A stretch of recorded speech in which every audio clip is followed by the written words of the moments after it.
Hello दोस्तों, कैसे हैं आप लोग। स्वागत है आपको आपके ही भाई का चैनल टीचिंग मिस्ट्री पर। तो अगर आप नए नए हो तो चैनल को सब्सक्राइब कर लें, लाइक करें और अपने दोस्तों के साथ शेयर करें। शिक्षा जगत से जुड़े हुए इंफॉर्मेशंस के लिए और बीएड, सीटेट, एस्टेट और टीचिंग से रिलेटेड जितने भी जॉब हैं उनसे अपडेट रहने के लिए या उनका पीवाईक्यू करने के लिए हमारे चैनल से जुड़ जाएं। देखते हैं आज का क्या इंफॉर्मेशंस है। आज देख रहे हैं आपको 9वीं और 10वीं कक्षा में कला की होगी पढ़ाई, सिलेबस होगा तैयार। 9वीं और 10वीं का जो कक्षा है उसमें अब कला की भी पढ़ाई स्टार्ट हो जाएगी। ठीक है, कला जो कि आप लोगों के लिए बहुत महत्वपूर्ण रहता है। मतलब गांव से जो बच्चे आते हैं ना वो बहुत सारे चीज में शर्माते हैं, तो ये कला के माध्यम से उसके अंदर जो छुपा हुआ टैलेंट है उसको बाहर निकाला जाएगा। बहुत सारे बच्चे जो है किताबी कीड़ा बन के रह जाते हैं।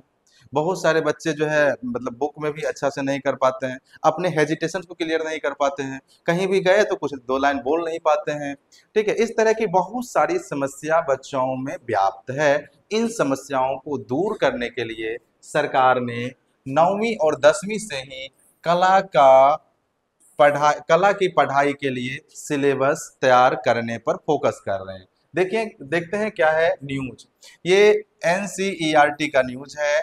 ठीक है, बच्चों की रचनात्मक क्षमता, जो रचनात्मक क्षमता है को निखारने और भविष्य में कला के क्षेत्र में अवसर को बढ़ावा देने के उद्देश्य से राष्ट्र शैक्षिक अनुसंधान एवं प्रशिक्षण परिषद एनसीईआरटी ने पहल की है कि अब देश भर के बच्चों में 9वीं और 10वीं में कला शिक्षा को एक विषय के रूप में पढ़ेंगे। इस नई पहल के तहत बच्चे संगीत, नृत्य, दृश्य कला, विजुअल आर्ट और रंगमंच जैसे विभिन्न कलात्मक विषय के बारे में अध्ययन करेंगे। राष्ट्र शैक्षणिक अनुसंधान और राष्ट्रीय प्रशिक्षण परिषद में ने इन कक्षाओं के लिए कला कला शिक्षा की पुस्तकें तैयार करने की प्रक्रिया शुरू कर दी गई है। पहले पाठ्यक्रम सिलेबस तैयार किया जाएगा। सबसे पहले क्या होता है, कोई भी नया पाठ्यक्रम जोड़ने से पहले हम लोग क्या करते हैं, सिलेबस तैयार करते हैं। हम लोग क्या, एनसीईटी काम करता है। ठीक है, एनसीईआरटी पहले सिलेबस तैयार करेगा, फिर उसके अनुसार बुक निकाला जाएगा, तब फिर जो है उसको अप्लीकेबल किया जाएगा। ऐसे इसमें लंबा प्रोसेस है अभी। ठीक है, तैयार किया जाएगा और फिर उसी के आधार पर पुस्तक की सामग्री विकसित की जाएगी। पाठ्यक्रम में बच्चों को देश के विभिन्न राज्यों की लोक कलाएं, मूर्ति कलाएं, चित्रकलाएं, लोकगीत, लोक नृत्य, अभिनय, नाटक, निर्देश आदि को पढ़ाया जाएगा।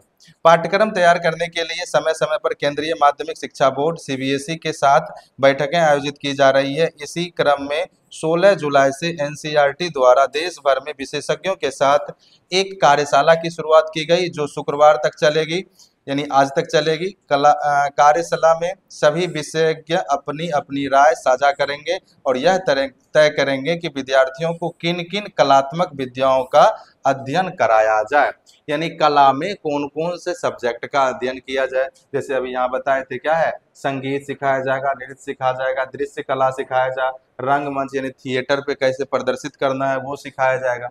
तो ये जो न्यूज है, अगले सत्र में 9वीं 10वीं की किताबें हो जाएगी उपलब्ध। कह रहे हैं अगले सत्र में उपलब्ध हो जाएगी। अगर हो गई तो अच्छी बात है, बहुत अच्छी बात, अच्छी नहीं बहुत अच्छी बात है ये। ठीक है, एनसीटी के कला और सौंदर्य शास्त्र शिक्षा विभाग की प्रमुख डॉक्टर ज्योत्सना तिवारी ने बताया कि कक्षा तीसरी से 8वीं तक के पाठ्यक्रम पहले से ही प्रकाशित की जा चुकी है। इन पुस्तकों के नाम बांसुरी और कृति है, जिन्हें विशेष रूप से विद्यार्थियों के कलात्मक विकास और सांस्कृतिक समझ को ध्यान में रखकर तैयार किया गया है। अगले सत्र में 9वीं और 10वीं की किताबें भी विद्यार्थियों के लिए उपलब्ध करवा दी जाएगी। जैसा कि बताया गया है, कक्षा तीसरी से 8वीं तक में पहले ही 2 बुक दे दिया गया है, एक बांसुरी और दूसरा कृति।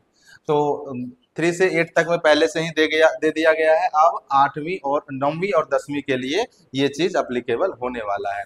ठीक है, अभी 8वीं तक के बच्चों के लिए एनसीटी ने तैयार की है किताबें, अभी तक हो चुका है। बच्चों को कला से जोड़ना आवश्यक है ताकि वे अपनी लोक परंपराओं और संस्कृति को समझ सके। ये लोक परंपरा यानी कला की शिक्षा एक और चीज के लिए जरूरी है कि अगर बच्चे में कला का ज्ञान होगा तो वह अपने संस्कृति को समझेगा, वह अपने जो आसपास में जो उसका कल्चर है उसको समझेगा, और क्या कहते हैं उसका जो भी मतलब क्या है परंपरा है, उसका जो पारंपरिक चलता आ रहा है। आजकल के बच्चे जो है मतलब बहुत बच्चे तो अपने नाना का नाम भूल जाते हैं।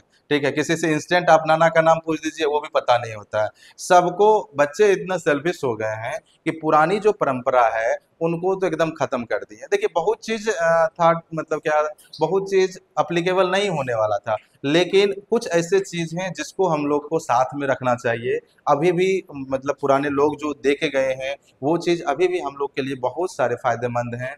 तो इसलिए उनकी जो परंपरा है, उनकी जो संस्कृति है, उनको समझेंगे कला के माध्यम से।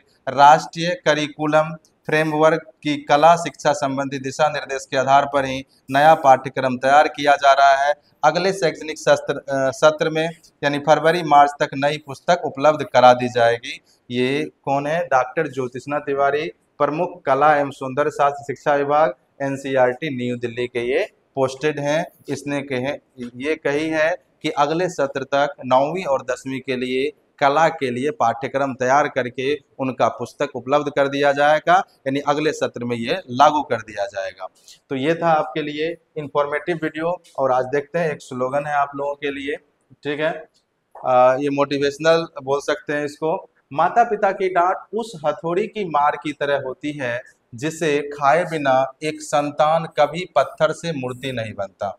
अब आप लोग को पता होगा कि मूर्ति कैसे बनाया जाता है, पत्थर की मूर्ति कैसे बनाया जाता है। लगाए छेनी हथौड़ा मार मार के उसको क्या करते हैं, तो पूरा उसको मारते हैं, पत्थर को कितना मारते हैं, मतलब बहुत मेहनत करने के बाद उसको एक शेप दिया जाता है। यानी पत्थर रहता है तो उसका कोई पूजा नहीं करता है, लेकिन वही वो मार खा खा के अगर मूर्ति बन गया तो दिन रात उसकी पूजा होती है, दूध चढ़ता है, उसमें मिठाई चढ़ता है, हम लोग उसको मतलब प्रणाम करते हैं, ठीक है। उसी तरह अगर एक बच्चा को उस तरह से नहीं ट्रीट किया जाएगा, अगर उस तरह की डांट नहीं लगाई जाएगी, अगर वो गलती कर रहा है उसको डांटेंगे या फिर उसको सही करने की सलाह नहीं देंगे, तो वो एक मूर्ति की तरह, दिस मीन्स वो सक्सेस की तरफ नहीं बढ़ पाएंगे। ये क्या था, आज का मोटिवेशनल चीज़ था, स्टेटमेंट था। तो इस चीज़ को ध्यान में रखते हुए मिलते हैं आपसे अगले वीडियो में। तब तक के लिए जो भी नए आए थे वो सब्सक्राइब कर लें, पुराने वाले अपने दोस्तों को, अपने भाइयों को, अपने मित्रों को इसको शेयर कर दें, ठीक है। चलिए मिलते हैं अगले वीडियो में, तब तक के लिए धन्यवाद।